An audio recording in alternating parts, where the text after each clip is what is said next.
şöyle kullanılmaz hale getiriyoruz arkadaşlar.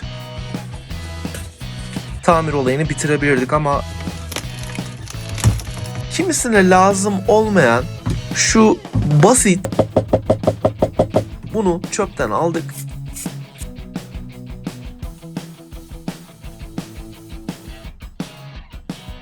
Yetkisizlikle yetkili tek yetkili YouTube kanalı Yetkisiz Servis'ten hepinize merhabalar arkadaşlar. Bugünkü tamir videomuzda masamızda görmüş olduğunuz bu servis masasını adam etmeyi deneyeceğiz. Videoya geçmeden önce bu masanın hikayesini şöyle kısaca anlatmak istiyorum. Arkadaşlar biliyorsunuz günümüzde artık tüketim çılgınlığı aldı başını gidiyor. Ve kimisine lazım olmayan şu basit, belki de kimimize göre ucuz, masaya ihtiyacı olan insanlar olabilir mantalitesiyle bunu çöpten aldık. Adam edip ihtiyaç sahibi kişilere yardım eden derneklerden bir tanesine bu masayı göndereceğiz. Ve böylelikle hem belki sizler yapmak isterseniz evinizdeki hasarlı masaları onarabileceğinizi öğreneceksiniz. Hem de belki ucundan kıyısından küçük de olsa bir hayıra vesile olmuş olacağız. Videoya geçmeden önce artık katıl butonumuz aktif hale geldi arkadaşlar. Katıl butonundan bizlere üyelik sağlayıp içerikleri herkesten önce görme fırsatınız ve tabii ki ilerleyen süreçlerde de katıl butonuna sahip olan izleyicilerimiz için özel içeriklerimiz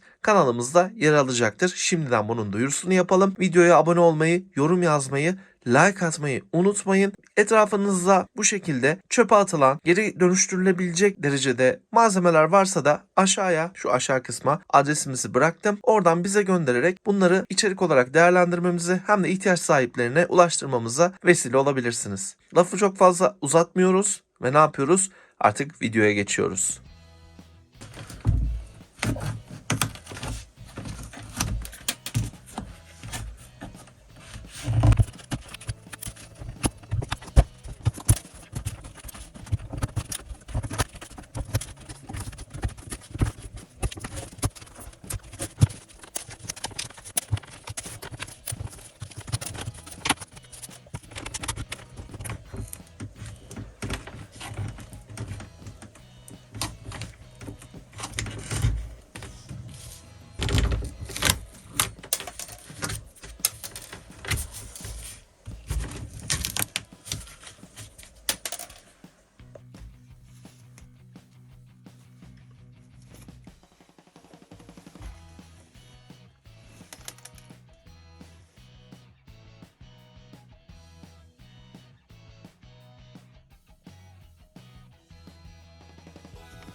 Arkadaşlar tam bu noktada aslında çok basit bir dayanak şuraya koyup tamir olayını bitirebilirdik ama dediğim gibi bu herhangi bir ihtiyaç sahibine verileceği için istedim ki olmuşken tam olsun. O yüzden şu üst tablayı sağlamlaştırmak yerine değiştirmeye karar verdim. Hatta şöyle görüyorsunuz. Bu tablayı şöyle de açalım. Bir saniye hemen. Açamıyorum. Evet. Şimdi aslında kırığın boyutunu çok daha net göreceksiniz. Tahribatı da net görmüş olacaksınız. Zaten bu sunta bizim kullanacağımız buraya, evet, bundan bir tık daha ince ama MDF olacak. Bir tık daha sağlam olacak. O yüzden şimdi ne yapıyoruz? Hemen ilk olarak bunu şöyle kullanılmaz hale getiriyoruz arkadaşlar. Şimdi artık değişime hazır.